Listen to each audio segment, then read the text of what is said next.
Hello, Mr. Klymkin. Pleasure to be here. Very nice to have you here too.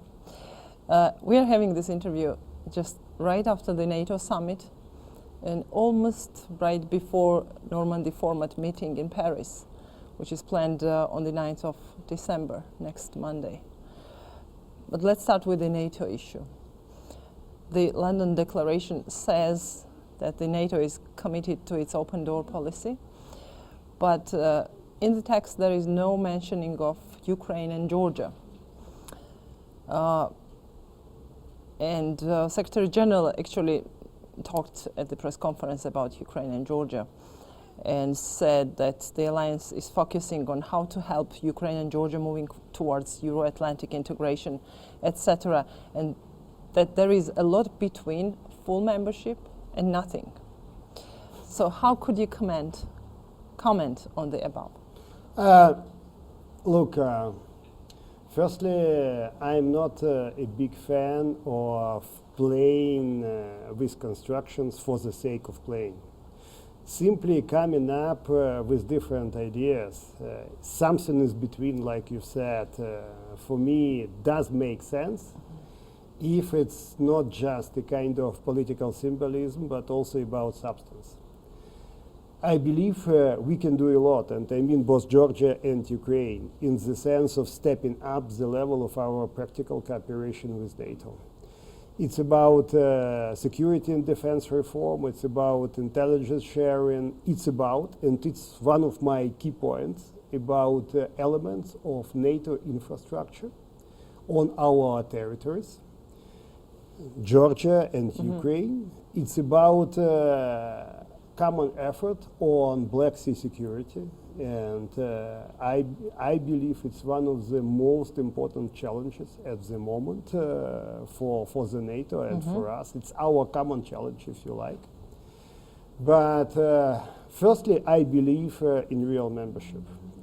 There is no consensus at the moment within NATO about our membership.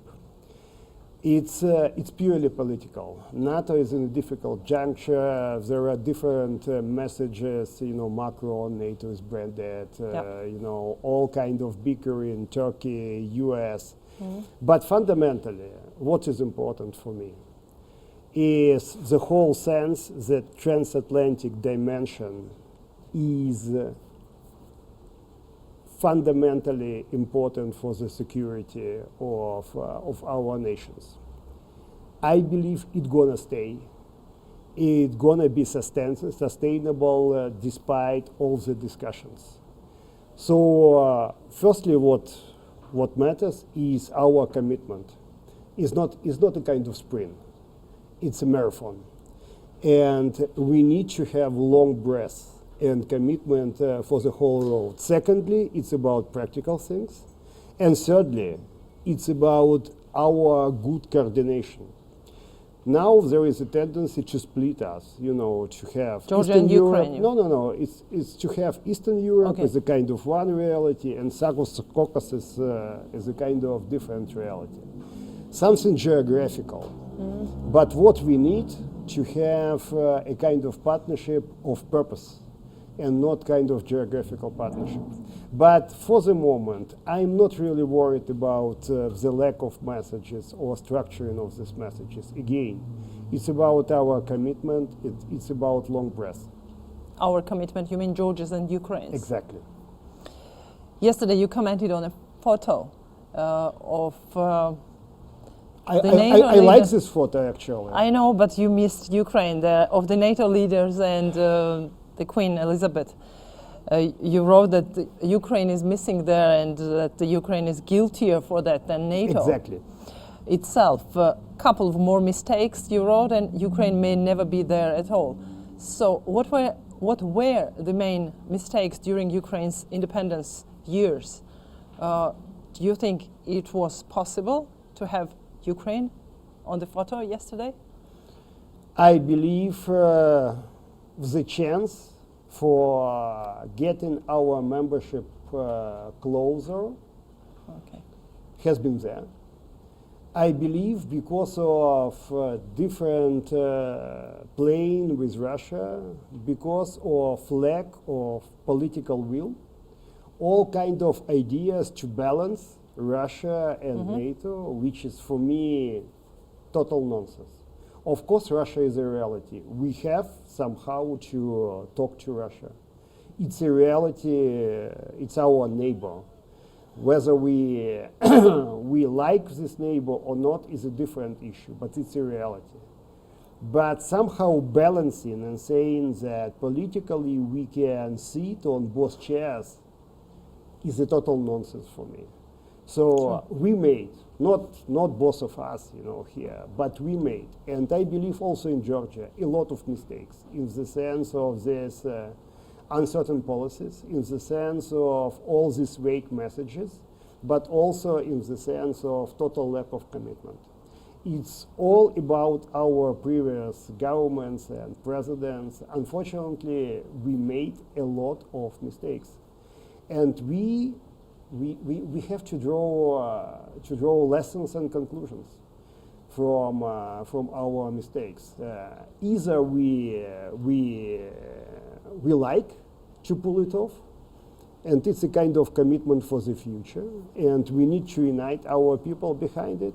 Or well, we have again this plane and scenarios and uncertainties, and it's gonna get us nowhere. So I believe we made a lot of mistakes. Look, I'm no one here. I'm not an expert on Georgian internal policy. I can say how many mistakes have been made here in Georgia on NATO or on the European Union. But what I can say is that the previous leadership or Ukrainian leaderships made a lot of mistakes. Can you name one? For what comes?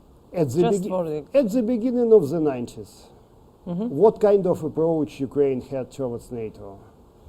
Whether it was ambitious approach, whether it was clear message towards NATO. It was also about the support of the nation, of the population itself. Exactly, but it's about leadership. We could have asked for the association agreement from the very beginning. For example, like Lithuania. With the EU, you mean? Yeah. Yeah. A lot of mistakes. We did all these mistakes saying, Russia is there, let's balance. The balance is over. It's over. And my point is very simple here. Russia wants to get considerable part of Ukraine and the whole Georgia in the future Eurasian Union. It's what I believe Russian goal basically is. Russia is crazy serious about it. It's about reshuffling the reality, not towards the Russian Empire or Soviet Union. They are smart enough to understand it's not going to happen. But another reincarnation of the Eurasian Union would be there, and it would be a fundamental goal. In the case of Ukraine, Russia would try to fragment Ukraine, to have How far? The south, the east, and to have probably the central and western Ukraine as a kind of buffer. In the case of Georgia, I believe, it would be a Russian attempt to get the whole Georgia into the Eurasian Union. I believe it's Russian goal. As simple as that. Yeah. And I'm not trying to simply to raise the stakes or to play kind of emotion. No, it's basically my judgment about Russian intentions towards Georgia. No surprise. So we are heading to a Normandy format meeting next Monday. And what are the risks and opportunities you think the meeting could bring to Ukraine? And what are your main fears? You have quite clear position about Steinmeier formula and about perspective of solving Donbass issue. So let's list what are the red lines President Zelensky shouldn't cross. Look, we know he's got two kinds of plans, minimum and maximum, etc. He promises that he would not break the constitution of Ukraine, etc. So what are your fears? Look, nobody is able to break the constitution. including presidents. Constitutions are sacred. I believe it's the fundamental principle of not just rule of law, but also of our statehood, of any statehood. So the first challenge, I believe Zelensky is already facing and will face in Normandy.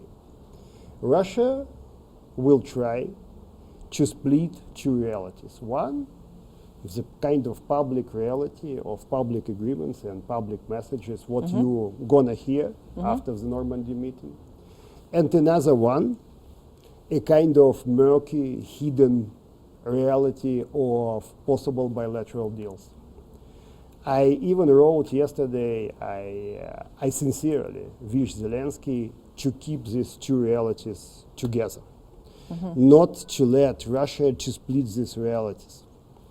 The second point, Putin was able to delay Normandy up to the point which is now close to the 1st of January, the day where our contracts with Gazprom, I mean transit and supply, will basically cease to exist. So raising the stakes both on Normandy and on gas. The second main challenge is not to let Putin to play this issue as a package, to have interaction between gas deals and Donbass. How? Can you Simply, one point is very simple. Invite someone from the European Commission and to keep trilateral format on gas. Talk to Putin in the presence of the European Commission. Not tete-a-tete, Not tete-a-tete. but there, it's not excluded, as you know. I Paris. believe there would be tete-a-tete meeting in Paris. Between Zelensky and Putin. Absolutely. Whether it's official or not official, I don't care. I believe there would be a meeting there. Is it dangerous? It is. It is. You know, if you have, if you meet Putin, it's always dangerous. I believe Zelensky is a smart guy, but of course experience matters. Putin is very experienced. Putin understands all the nuances. So it's dangerous. He should be prepared. I mean, Zelensky. The third point, on Donbass. What is critical is not to leave the Russians to play Donbass as a kind of nucleus for the process of Ukrainian federalization. So basically to have Donbass under Russian control as a kind of protectorate and to push it into Ukraine as a kind of Trojan horse. I believe Putin is playing between two scenarios. One is what I've already mentioned, and another one, raising the stakes and polarizing Ukrainian society. Trying to play up emotions, trying to stir up emotions within the Ukrainian society. Putin is not interested at all in any Zelensky success. For him, Zelensky is not someone he likes to talk to, because he's a different guy coming from, you know, media business, popular. So why? For him, the whole idea is to create as much trouble as possible in Ukraine and to achieve Ukrainian fragmentation. So for me, it's a third fundamental challenge for Zelensky.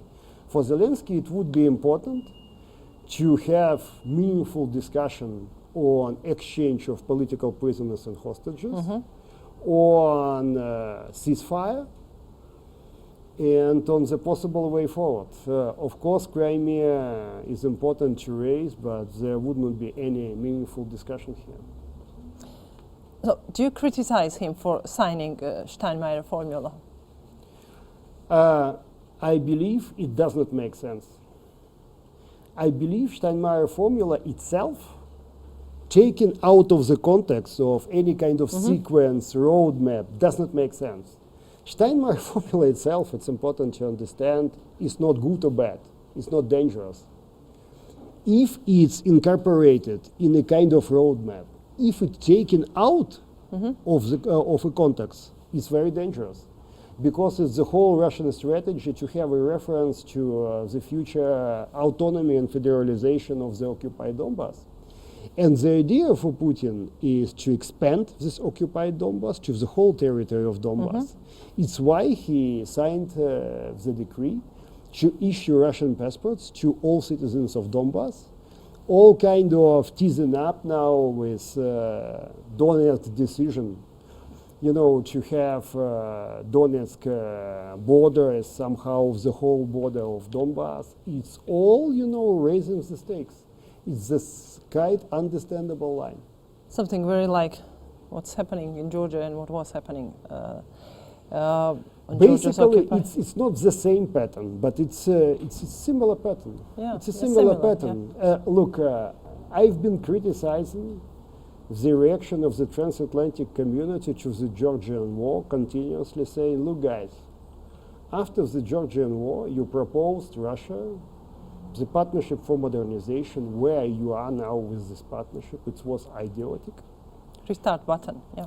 Yeah, now, you know, the famous reset, I talked to, Reset, yes. you know, Hillary Clinton a couple of times saying, look, you know, why, you know, you are someone really experienced on foreign policy. And she told me, you know, basically I believed, I was not sure it could have worked, but I had to try. I said, but now after the Georgian war, it should be kind of real push against Russia and saying, if you deliver on some important points, there could be engagement. You know, there could be more engagement with every element Russia gonna deliver. But the whole strategy was totally flawed. It's my point. Now it's the same on Ukraine, the same. What are your hopes on the international interlocutors, I mean, in Normandy format? Well, particular. look, but we all understand that what matters for Putin is the United States.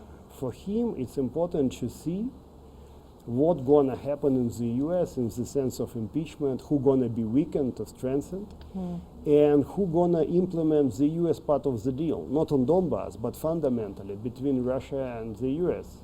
Because for him, Donbass is just a tool. For us, it's a goal. For us, it's about our citizens and our territory. For Putin, it's just a tool. He doesn't care about Donbass at all. Two goals, you know, on his and Russian policy on Ukraine are legalizing the Crimean annexation, and second, you know, to fragment Ukraine. Not to have Ukraine as a European democratic and independent country. Two goals. It's not about Donbass. Donbass is not a goal for him. It's for us. So fundamentally, it's important for him what's going to happen in the U.S. In the sense of mediators, of course, it's important to have the Germans, it's important to have the French, but we keep hearing from Macron all the points about Russia is important, let's engage in kind of comprehensive partnership, security partnership with Russia. Of course, Macron is not a kind of naive guy, you know. For him, it's important to have such cooperation with Russia on Africa, on Middle East, on terrorism, on all the key issues. And he famously said, Russia is not an enemy anymore, but Russia is still a menace. You know, we all understand what the terminology mean, but here my point, Merkel knows Putin quite well. Merkel understands Russia quite well. I rely on Merkel on managing this conversation in Paris. But you still rely, I mean, you still have some hope on Merkel in this very meeting? Yes. I mean, despite this fact of expelling Russian diplomats? Well, it gonna on the murder case of it gonna Georgian influence atmosphere in Paris. Some of my friends, you know, I had 2 spells in Germany as a diplomat. Firstly as a diplomat, after that as ambassador, and some of that told me, Pavlo, maybe Merkel would not go to Paris. I said, it's all rubbish. Of course, you know, Merkel is an experienced politician. She will go to Paris. But in the sense of atmosphere, German media reported Merkel was a bit wobbly on expelling or not expelling Russian diplomats. I can't confirm or it in any way, but the German law enforcement agencies were completely clear. It could basically spiral is something similar to the Skripal case. It does not seem like that in the moment, but it's crazy serious. And remember, it has been done at the time of the NATO summit in London. So symbolism does matter in politics. We started discussing NATO. Yeah. I believe in the sense of atmosphere in Paris, it's gonna have quite an impact there, quite an impact. Thank you. Thank you for the interview. Thanks, it was a good chat. Thanks a lot. Thank you.